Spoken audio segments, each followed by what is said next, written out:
کہا ہے کہ یہ مجھے تھوڑی دیر کے لیے دے دو، گرمی بڑی ہے، تمہیں پسینہ آ رہا ہے، میں اٹھا لیتا ہوں۔ کہنے لگا نہیں چچا، میں رزق حلال کھاتا ہوں، اگر آپ اٹھائیں گے تو میں 3 دینار مزدوری پوری نہیں لوں گا، پھر پیسے کم کروں گا، میں نے طے کیا ہے کہ اٹھاؤں گا۔ تو کہتے ہیں میں نے اپنی بیوی کو بتایا تو بڑی متاثر ہوئی، کہنے لگی دوپہر کا کھانا پک گیا، اسے کو روٹی کھا لے۔ رمضان بھی نہیں تھا، کہتے میں باہر نکلا، اس کو 3 دینار تھمائے تو میں نے کہا بیٹے ایک بات میری مانو گے؟ کہنے لگا بتائیے۔ میں نے کہا کھانا پکائے کھا لو۔ کہنے لگا میں معافی چاہتا ہوں، میں نے روزہ رکھا ہوا ہے۔ حضور نے حکم دیا، حکم نبی کریم نے حکم دیا، بخاری مسلم کی حدیث ہے، فرمایا نوجوانوں اگر تمہارے پاس طاقت ہے تو نکاح کر لو ورنہ روزے رکھو۔ کہتے وہ کہنے لگا میں نے روزہ رکھا ہے، میں اور متاثر ہو گیا۔ میں نے کہا اب کیا کرو گے، کہیں اور جانا ہے؟ کہنے لگا نہیں، میں جس دن 3 دینار کما لیتا ہوں پھر میں مزید لالچ نہیں کرتا، باقی وقت یا قرآن مجید پڑھتا رہتا ہوں یا نبی پاک پہ درود شریف پڑھتا رہتا ہوں۔ آپ بتائیں تو میں نے کہا کہ افطار میرے ساتھ کر لو۔ کہتے ہیں میں اسے مسجد چھوڑ آیا اور خود میں لوٹ آیا، افطار کے بعد میں اسے لایا، کھانا کھلایا، عشاء پڑھی، اس کا گھر دور تھا، میں نے ڈرائنگ روم کھول دیا، بیٹھک کھول دی، وہیں وہ سو گیا۔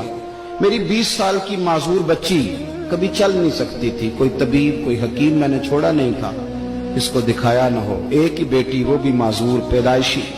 اس کے کمرے میں گئے، میاں بیوی اسے کھانا کھلا اور بتایا بیٹے ایک نوجوان ہے، بڑا نیک ہے ہمارے گھر میں، آج بڑا پرہیزگار۔ پتہ ہے حضور نے کیا فرمایا؟ نبی کریم فرماتے ہیں جب نوجوان اٹھ کے تہجد پڑھتا ہے نا نوجوان، تو اللہ فرشتوں کے سامنے اس نوجوان پر فخر فرماتا ہے۔ اللہ فخر کرتا ہے کہ عمر دیکھو دیکھو یہ میری بارگاہ، اللہ فخر کرتا ہے، اللہ یعنی خدا خود میرے مجلس بود، اللہ فخر کرتا ہے۔ اب سوچے تو ہم نے اپنی بیٹی کو بتایا کہ نوجوان ہے اور بڑا نیک ہے، تو کہتے ہیں وہ کھانا کھلا کے ہم واپس آ گئے، آدھی رات کا وقت ہوا تو دروازے پہ دستک ہوئی، بچی اپنے کمرے میں سو رہی تھی، ہم اپنے کمرے میں، وہ بیٹھک میں، گھبرا کے اٹھے کہ اس وقت کون ہے دروازے پہ؟ تو بیٹی کہنے لگی ابا دروازہ تو کھولنا۔ کہتے ہیں دروازہ کھولا تو 20 سال ہو گئے تھے بیٹی کو، کبھی اس نے چل کے نہیں دکھایا تھا، کبھی دوڑ کے ادھر جاتی کبھی ادھر آتی، کہتی الحمدللہ اللہ نے میری ٹانگیں ٹھیک کر دی۔ ہم دونوں رونے لگے، اے اللہ تو کتنا کریم ہے، کیسے ہوا بیٹے سارا کچھ؟ بیٹی کہنے لگی ابا آپ نے کہا تھا نا کہ نیک نوجوان آیا ہے، تو میرے دل میں خیال آیا اللہ اگر واقعی نیک ہے تو اس کے صدقے مجھے شفا ہی دے دے۔ یا ایھا الذین آمنوا اتقوا اللہ وابتغوا الیہ الوسیلہ۔ تو کہنے لگی ابھی میری دعا بھی پوری نہیں ہوئی تو رب کریم نے فضل کیا ہے اور مجھے شفا عطا کر دی۔ کہتے ہم دوڑ کے اس کے کمرے میں گئے اور جب ہم نے ہاتھ رکھا تو دروازہ پہلے سے کھلا تھا، ایک خط چھوڑ گیا تھا، آج کل کے پیر کی کرامت ہوتی تو فیس بک پہ دے دیتا، باقیوں کو بھی ذرا بول پتہ چلے۔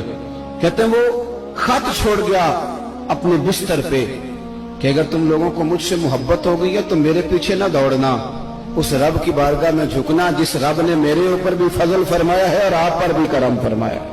میرے نوجوان دوستو، یہ جو بچپنا ہمیں لوگ کہتے ہیں نا ابھی بچے ہو، ابھی جب آپ بالغ ہو گئے تو نماز فرض ہو گئی، سچ بولنا ضروری ہو گیا، رزق حلال کھانا ضروری ہو گیا، شریعت ساری کی ساری لاگو ہو